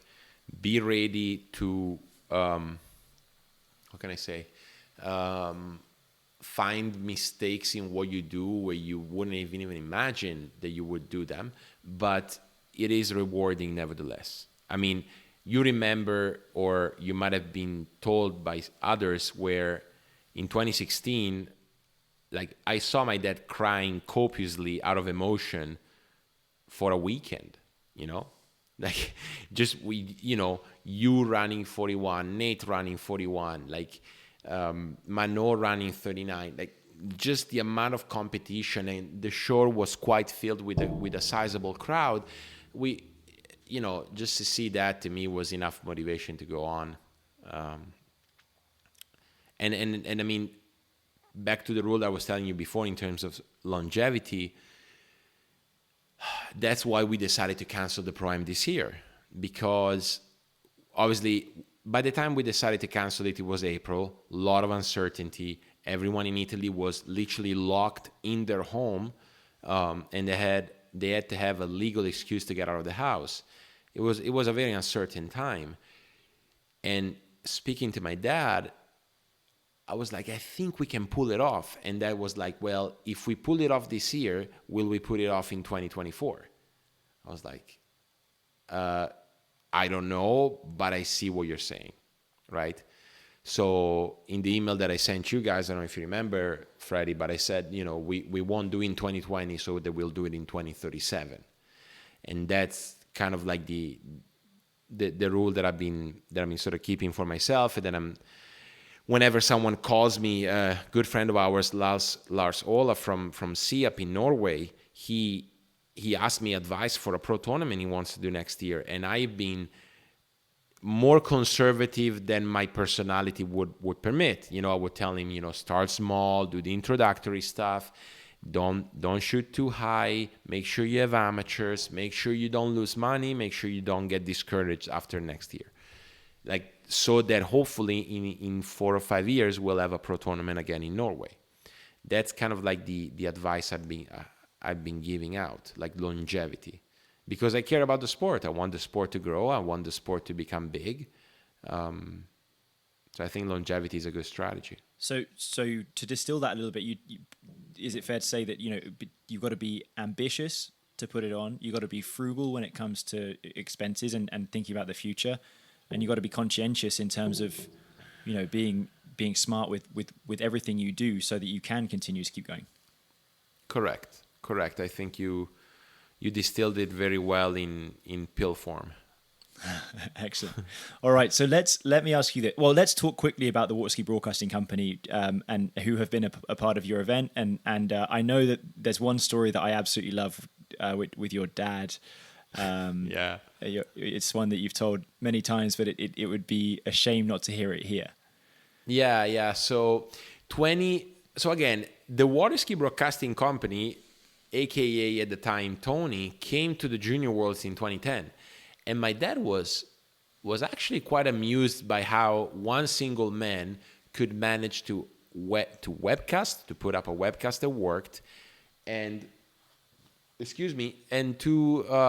to announce at the same time, and to announce for 12 to 14 hours straight, stop. For 4 days or something like that, I would imagine. Yeah, for 4 days. And then to announce the final banquet. Something that by now we take for granted from Tony Lightfoot, but it's one hell of a commitment, I would say. It takes a peculiar person with an insane passion for their job. Insane passion. I totally agree. So we got him back in 2017, and at the time, Vincent Stalabauer joined forces. I believe they did the webcast together only 2 or 3 months prior for the Swiss Pro Slalom, and so we got them as a package. And don't get me wrong, it's an expense, So before, it took quite a bit of convincing on my part to my dad, basically saying, hey, this is important. We're doing a pro tournament. We need to show it to the world. It's an expense, but it's justified. And finally, Dad said, okay, he did a good job in 2010. We'll give him the internet bandwidth. Let's see how it goes. So they show up and realize that by 2017, especially, I would say by 2016, I was the organizer of the tournament. I would ask my dad to do certain things, but I was the person running the show. By 2017, they show up on a Wednesday. The tournament starts on Friday. Show up Wednesday at 10 a.m. I provided, as by Vino's request, 2 big wooden tables, 2 tents, and access to the electricity and to internet. That's all that was asked of me. And he said, we will sort everything else out. 10 a.m. they show up, they start unloading the car, they start plugging things, doing testing. By Wednesday at 7:30 p.m., nothing works. There's no video being shown. You know, I think Tony and Vino got shocked, or maybe it was the year after, but I mean, things are not going well, you know? And my dad comes from his business, like every day, comes from his business, takes his slalom set in the evening, and dries up, takes a shower, and sees these two guys screaming at each other, still connecting cables, unmounting reels of cables. And my dad comes to me and says, are they still working? I said, well, yeah, like nothing works, Dad. And he goes, tell them they're more than welcome to come next year. I'm like, Dad, they can't even get the camera signal to their computer. Like, we have issues here, you know? And he said, yeah, but I see how they work, and they're here. They're going to be here until they need to be here. I can already see it. Please go there and tell them they're invited back. And so I go there with the caddy, and I tell Vino, Tony, you guys, my dad is well impressed, and he wants you guys back. And I can't say on the microphone what Vino said, but it was like 3 curse words every one article. But basically he said, okay, but we have, nothing works, essentially. Mm-hmm. And focusing on the job in hand. Exactly. And then on Thursday, some things were working, but still not to the level that, let me say, we expected, given, you know, the service that we paid, and certainly given what Vino expects out of the service he wants to provide. And that's when I felt like saying, look, Vino, like on Friday is amateurs. Like, use Friday to finish everything up, as long as for Saturday everything works well when the pros are skiing. And Vincent told me something that definitely wouldn't surprise you, but it goes to show why he's a massive ambassador of the sport. And he said, every skier deserves to be on the webcast, right? Every skier deserves to be shown on the webcast.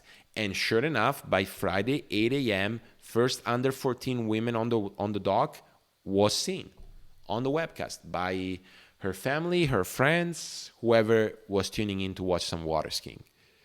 So, and by all means, the Water Ski Broadcasting Company, huge reason why the San Gervasio Pro Am became the tournament that it is, why it started to inspire other people to organize tournaments. And so, well, a couple of things there. Firstly, the point must be made that you were the first external assignment for the Water Ski Broadcasting Company, you know, since since Vince got on board, I guess.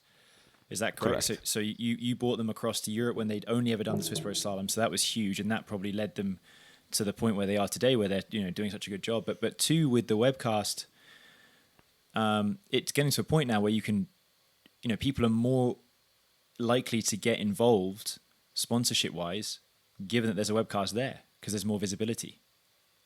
Oh, for sure. That was one of the big reasons why we wanted them there. To begin with, like in 2016, we had Malibu Boats as the presenting sponsor of the San Gervasio Pro Am for 3 years, and we wanted to give them the due visibility.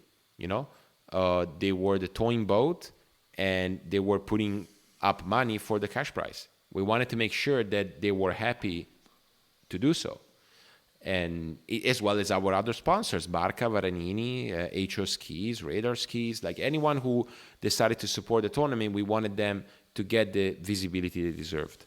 And webcasting seemed to be the most sensible way to do that.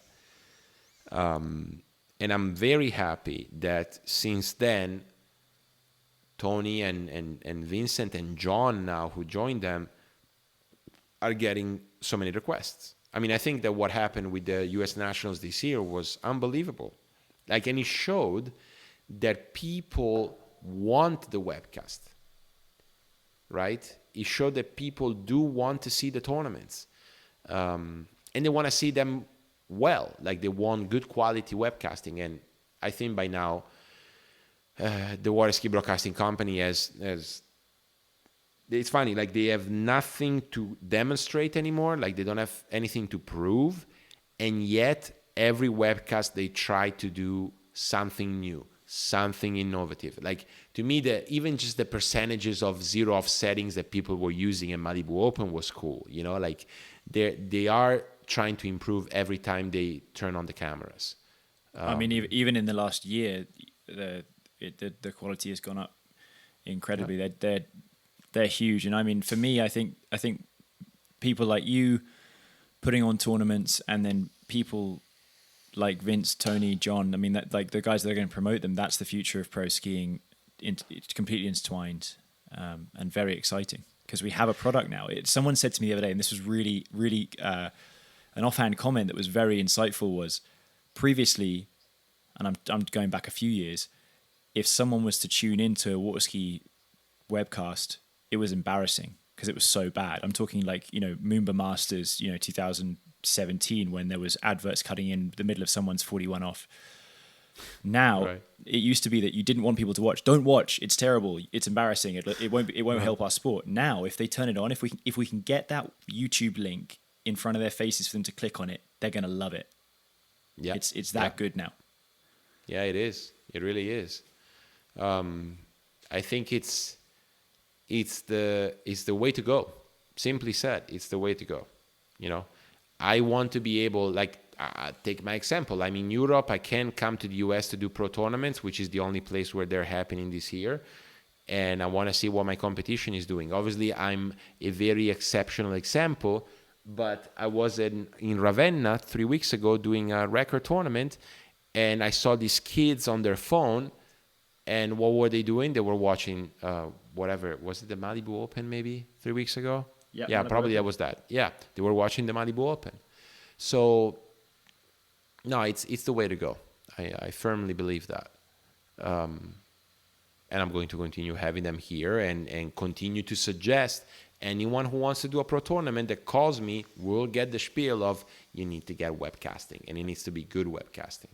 And because basically if a pro event happens and it's not webcast, it didn't happen. That's where we're at now. Yeah, in a way, yes. I would say that. I think we're at that point of this. I mean, I feel to get the world's eyes on it, and people do watch them, bigger and bigger numbers every time. So moving on slightly, or just to tie that up. So you've moved from doing a tournament in 2010, which was the Junior World Championships, and you're now the organizer of the Premier tournament in Europe, and increasingly, really up there as one of the bigger tournaments in the world of water skiing. I mean, really top tournament. And what are your takeaways from that? What do you see? Where do you see the future of water skiing? Do you see your interactions with the International Federation? You're happier that they're out of it in terms of pro tournaments? What do you have any thoughts on? I know that you've been a fan of pro skiing being the future versus world championships or something like that. Yeah, no, for sure. I don't see water skiing as an institutional sport. And I know you and I have had this conversation way more times than people should, but essentially, let's take the Summer Olympics. In the Summer Olympics, the sports that really do see the Olympics as the pinnacle of their sport are sports that don't really have a pro tour. The only exception that I can think of, and just maybe because I've been exposed to that sport professionally in the recent years, is beach volleyball. They have a healthy pro tour, but they also do see the Olympics as the pinnacle of their sport. But in the Summer Olympics, you have either, say, track and swim and the shooting sports, which really don't have a pro tour, and the Olympics is the pinnacle of their sport. Nothing compares. And then you have the sports that they're truly professional, and the Olympics is just another thing. Basketball and soccer and tennis and golf. It'd be interesting. Skateboarding. It'd be interesting next year. Yeah, next year it'd be interesting with skateboarding and surfing and baseball. Softball, probably I'm assuming that softball we'll start to see the Olympics as the pinnacle of the sport, because except from Japan and the United States, there's not like a healthy softball pro scene. but it is a super healthy baseball pro scene, even outside of the United States. So it'll be interesting to see how they take the Tokyo Olympics. But anyway, so to me, if you are to be an institutional sport without a pro tour, then you have to shoot for the Olympics, because that's what generates the money to the federations, to the Olympic committees, and the sport works in that way. But as you well know, we've been trying to get into the Olympics for a lot of years, and we don't even get close to the final stages. And what by do you that put I that mean, down to? Big question. Yeah, well, let me say, insignificance of the World Water Ski Federation in the International Olympic Committee. To me, that's the main thing. All that you hear about an engine being used and these other collateral things, to me, that's not the reason. To me, the reason is we don't matter in the IOC. Why don't we matter? Numbers are too small. Tournaments are not enough. I don't know. Whoever we have, well, like the state of the sport right now doesn't make it to where the IWWF matters anything in the IOC, and the IWWF is part of the IOC. It's not that it's not. It's not that the IOC only has Olympic sports, but the weight that our federation has there is little to nothing. I can just give you a straightforward example. Franco Carraro, Italian man, he was, I believe, European champion for sure in water skiing in the 60s. Made a political career out of sports, ended up being at the top level of the IOC as a manager, right? When it came to vote for water skiing in Athens 04, which was the closest we'd ever gotten to being the Olympics, he voted against. And not because he's a douchebag. I don't know the guy. I mean, that's a douchebag move to me, in my opinion. Yeah, for sure. Hearing that for the first time. But, at that level, you vote the way the vibe is and the trend is. And clearly the trend wasn't water skiing in the Olympics, right? So since then, we had virtually no shot. No shot. I think the process, if I'm not mistaken, is 32 sports are proposed. Then they go down to 8 to 4. And then according to the organizers' wishes, they get 4 or 2 introductory sports. Lately, we haven't made it past the 32 sports stage. So there's no way water skiing will be in the Olympics in the near future, which is upsetting because we are in the Pan Am Games, which are an Olympic event. We are in the Mediterranean Games, which is an Olympic event. And we are in the Asian Games, which is an Olympic event. Just the main show, we're not in. Well, and I mean, I would argue that if the International Water Ski Federation can't organise the World Championships, the biggest tournament in the sport, on a water ski lake, then how are they going to organise a bid to get into the Olympics effectively? Oh, very, very solid point. I agree entirely with that. So, because that seems to be the current state of things, I thought that the best shot would be to invest more energy, more time, more money into a professional tour that allows you and the top of the sport to make a living out of this sport, out of your performances around the world doing this sport. And that's, to me, that's the way in which water skiing will grow. Now, originally I thought that the World Water Ski Federation should have a big role in this. I'm becoming less and less hopeful that will be the case. So now it comes down to originally individual efforts from individual organizers, hopefully merging into some kind of entity that will continue to promote this sport. Well, so at the professional level. You and I are both big darts fans. We have attended the World Darts Championships together for the last 3 years to watch, obviously, not to compete, not that level. Not at all.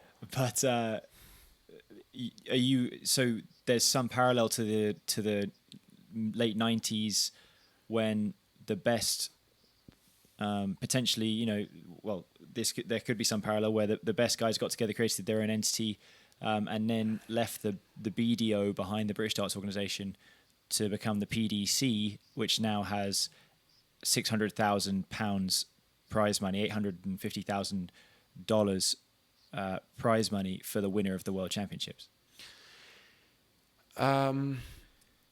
Kind of, yes. Like that seems to be the trend. Like to make the parallel truly so, we would need an organization that, like say the World Federation, that somewhat had something organized, and then that didn't work so well, and so you separate and you create something new. Now there's nothing organized by them. Well, there is an elite point system which is more or less useless, as we've discussed, apart from entries to one tournament, which could at any point decide not to use that list.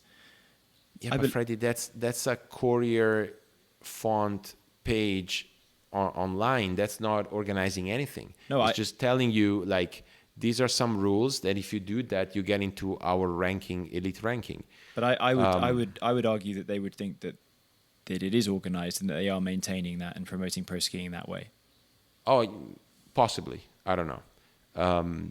But yeah, no, the fact remains that things are emerging that seem to justify a new organization arising that promotes and showcases water skiing at the highest level and helps to some degree those who organize events and those who compete in them.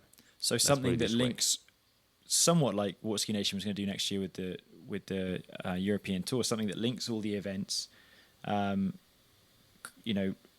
communicates with the athletes, ensures that there's a webcast, there's some promotion in between, some sort of entity that just basically just gets what we have, makes it official, makes it promoted, smarter, better, something like that. Precisely that. Because the money behind it, not behind Water Ski Nation, European Water Ski Tour, but behind water skiing in general, seems to be somewhat limited, then the first step is definitely what Greg wants to do with the European Water Ski Tour.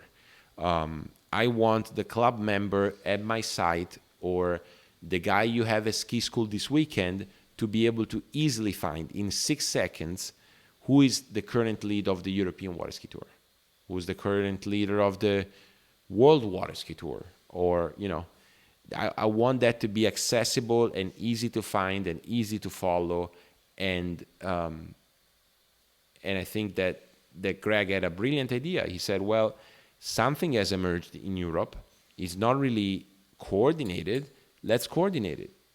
Let's make it to where it's easy to find, and there's a ranking and like a leaderboard, and there's some perks for skiing well at all these tournaments.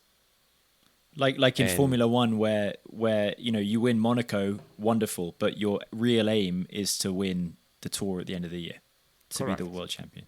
And I mean, it's so funny when you put it in those black and white basic terms. I want someone to be able to find in the first minute who's the best skier in the world according to the ranking, and we don't have that, and that is mind-blowing when you think about it in those basic terms. It is.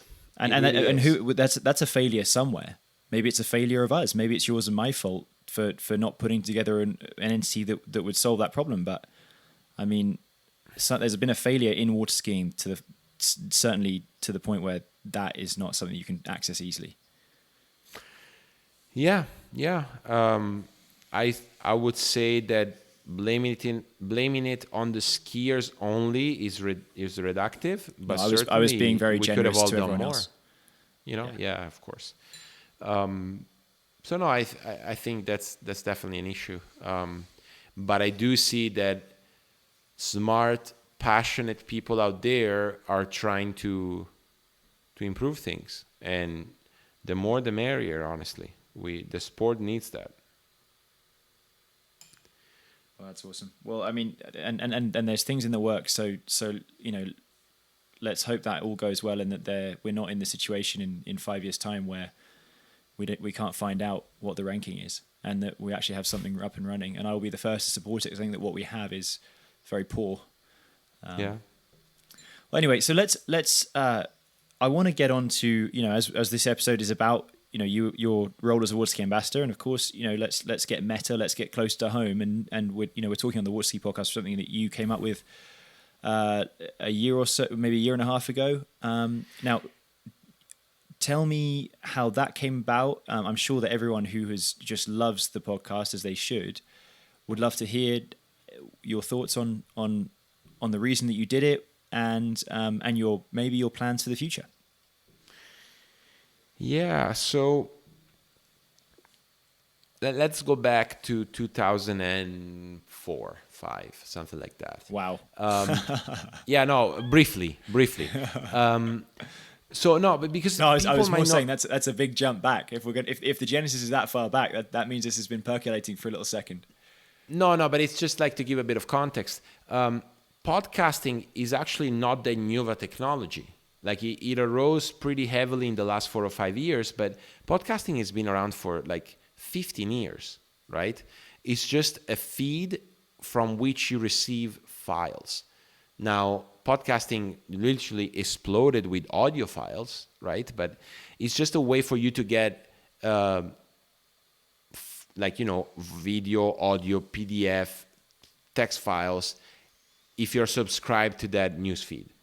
And I had one in 2005. Like I created in high school a little water ski news website in Italian.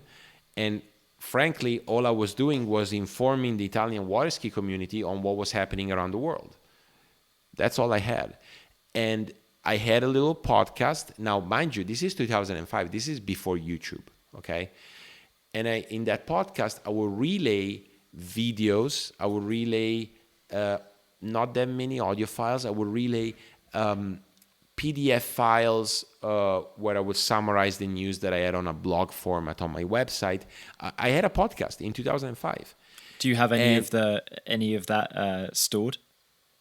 Oh yeah, it's all stored. I can tell you, like I had, what was it that Scott Ellis jumped like 19 boats or something like that for a stunt on television. And I found that video on Water Ski Magazine website. And so I just feed it through the podcast. So the 7.5 listeners or 7.5 subscribers that I had received that video, and then I saw that the numbers weren't high. People didn't even know how to subscribe to a podcast. And I abandoned that. And I also abandoned the website shortly after I moved to the United States for other reasons that are not, I guess, it would be too long to talk about in the podcast. But anyway, so podcasting has been around for a long time, but I always saw the advantage of it. Like you are a water ski fan, you're subscribed to a water ski thing that every time there's something new, you receive it. I thought, okay, that's pretty cool.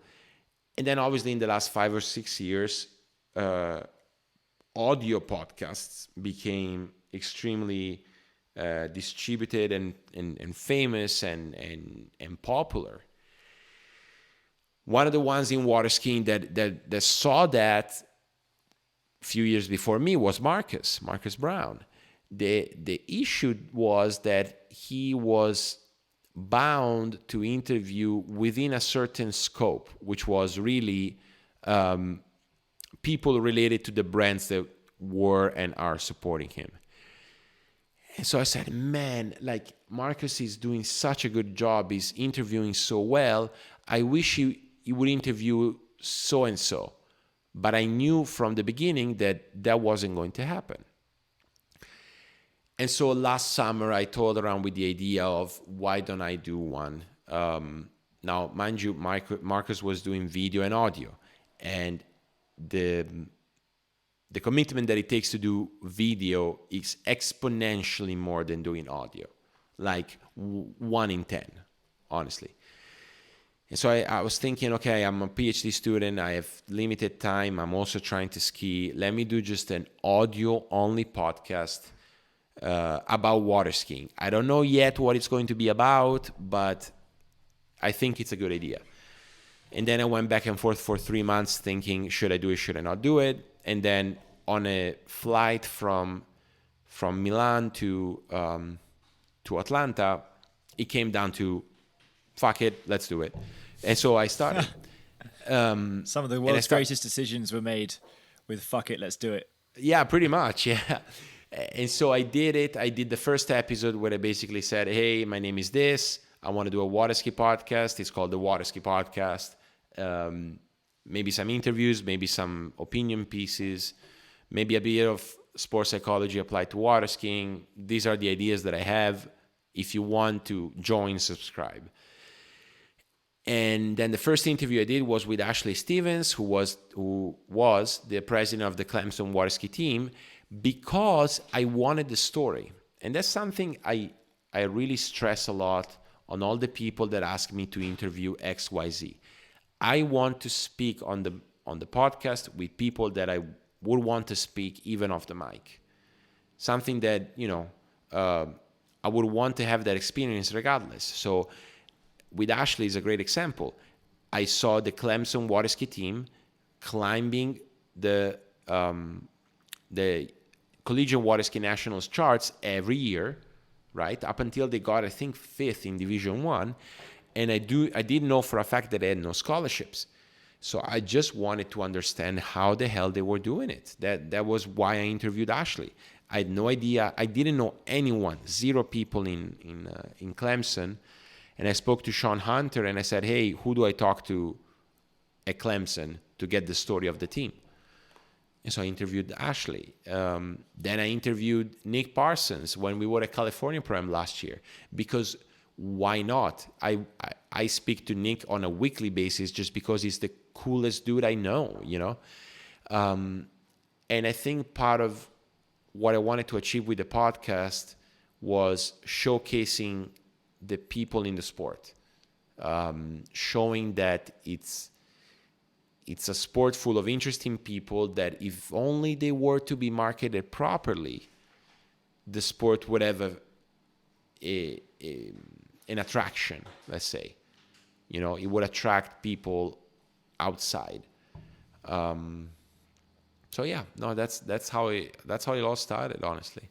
So your thinking was, there's an opportunity here. Marcus is doing it, but there's some people he's missing, and also probably just looking at that. We have interesting people promoting it. Like there is a pro skiers are more accessible than they used to be, right? They have Instagram feeds. For sure. And people like Water Ski Nation are doing these videos on people, that sort of thing, and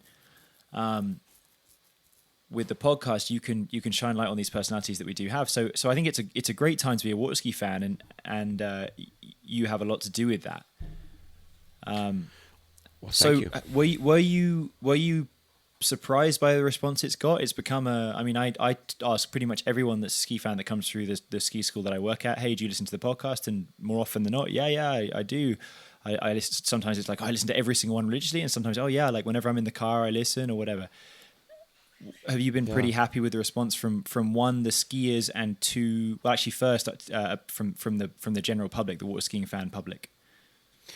Yeah, I have, and those. I mean, I'm not criticizing your language, but I would say, from skiers, from people that ski. You're right. That's a fair point. See what I mean? Yeah. From people that water ski, that tend to be the vast majority of people that listen to the podcast. I've been extremely stoked with the reception, how it's been received, both in terms of statistics, like how many people download it, how many people listen to it, and then just in terms of feedback that I've received via email or via social media, the feedback that has been given to guests that I've had, not only about their interview, but about the podcast itself. It's been overwhelming, Freddie. Like I told you several times, I had no idea that it was going to become that big. But it did, and it's been super rewarding, And I think some of the best things I've ever had with the podcast have been the emails of people that either returned to the sport or started the sport, or they got stoked about the sport even more, and it brought them to buy a new ski or buy a new boat or become a member of a club or go to ski school for a week, you know? That must be very rewarding. It's super rewarding. For someone like me who cares deeply about growing the sport, like I almost feel it as, you know, a bit of a life call, you know, like, and I know that growing the sport it's an impossible question, or maybe a very tough question to standardize. Any way I can help that, I want to do it. I know that the podcast has been doing it. So the podcast has become, in the same way that San Gervasio Pro Am has become, it's almost part of the furniture in skiing now. It's like, it's just, if you're into water skiing, it's something that you know about, which is really, really cool. And maybe it's something that you, from what it sounds like, it's something that you were not expecting. And do you feel that your behavior and commitment to it has changed as that reputation, which has come back to you, has become more evident? I'm just observationally, I've seen that you drive here, there, and everywhere. It feels like, to some degree, you're so excited about the podcast that you feel like you have almost a duty to go and provide content to your listeners. Is that fair? Yes. Yeah, I know, it's very fair. And I actually felt, what would be the right word? Like regretful, I guess. Like this summer, I've been working really hard at ski school, so I didn't really have the time and even the mental energy to be so consistent of doing one episode every week. And I felt a lot of resentment towards myself about that, you know? Like I felt, man, I don't know that if I'm letting the listeners down. I don't think that was the thinking, but like I have a responsibility. People expect a podcast every week and I should be delivering. Which is a huge commitment. Huge. It is. To provide that, especially interview-based, I mean, to queue that all up, that's crazy. It is, which I think it's why maybe over the next few months I will be not solely interview-based.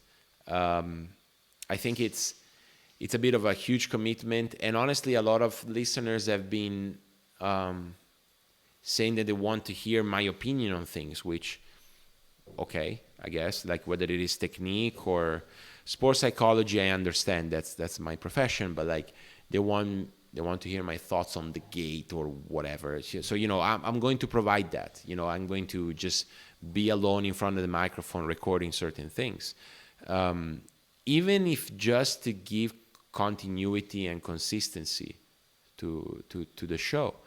But I do think that what we're doing here, like conversations, that's really what brought the magic about for the Water Ski Podcast. So at the end of the day, it's going to be primarily promoting the sport through the voices of the people in the sport. I think that's what has been working, and I want to continue that. That's your vision going forward, is to really just shine a light on the people in the sport, and so that the voices can almost speak for themselves. And get people excited about water skiing. Yeah. And then, as you know, I have also different projects about it. Like, so by the time this will come out, I would have already announced the transcripts of the Water Ski podcast interviews. And I think that's huge, because that would allow a written presence of some of the interviews I've done, which, as you know, like someone like Wade or, CP, like, having that written will allow people to cite that text and create, I don't know, a book, a video, a documentary, update Wikipedia, whatever it is. It will allow people to have somewhere where to substantiate water ski knowledge. Because up to this point, the knowledge that everyone has, or the achievements people have, a lot of the time it's been lost in the, on the sands of time, because no one is really keeping account that well, except Correct. for the people that are doing it themselves. I mean, I'm sure, like, I've had a few pro wins over the year. No one would be able to tell me how many I've won. I could tell you, though, because I could look back and do it. But so with that, being able to kind of, I mean, far more important people than me, like Chris Parrish and Wade Cox, who you mentioned, I mean, these guys, we can't let that go to waste. That needs to be recorded, and I think that it's such a great avenue that for that to happen. No, I think so. And like, to me, it goes back to what Marcus told Bob in his interview with him. Like, we did a very poor job of keeping track of the history of the sport. Something that other sports, which are newer than us, did very well. Skateboarding, snowboarding, If you say who Tony Hawk is, everyone knows who Tony Hawk is. Everyone has heard that name. Everyone knows that, skateboarding came from surfing. They did a very good job. We definitely didn't, but we still can do something about that, I guess. So I think in that regard, in that little facet of growing the sport, just asking people questions is a good way to go, and documenting it and having it to where people can search it. Totally agree with you. I would like to make the point, though, jumping back a second, that don't think you're giving yourself enough credit in terms of, I think I would love to listen to, as I often do, phone you up and ask, but just your view on certain things, and people do want to hear the what's going on in water skiing, what people they might understand, but then to hear someone on the inside's take on it, on a gate, on a whatever. I mean, that's very valuable to a lot of people. Someone who really gets every facet of it, as an event organizer, as a pro skier, as someone that knows everyone in the sport. So yeah, for sure. I just thought, there's already, I think Rossi and Trent are doing such a good job with spray makers, and there's other venues where to get that information, like the technical information, what happens when you add 5,000 depth to your fin setting, or that stuff is already out there. Obviously, we all have our own opinions, but I think that giving voice to the people in the sport, and not only the pro skiers, other people, judges, drivers, passionate people about the sport that nobody knows about. Someone like Coop, someone who doesn't even water ski, although he does water ski. Sorry, he drops one, but he's curious about it and wants to learn more about it.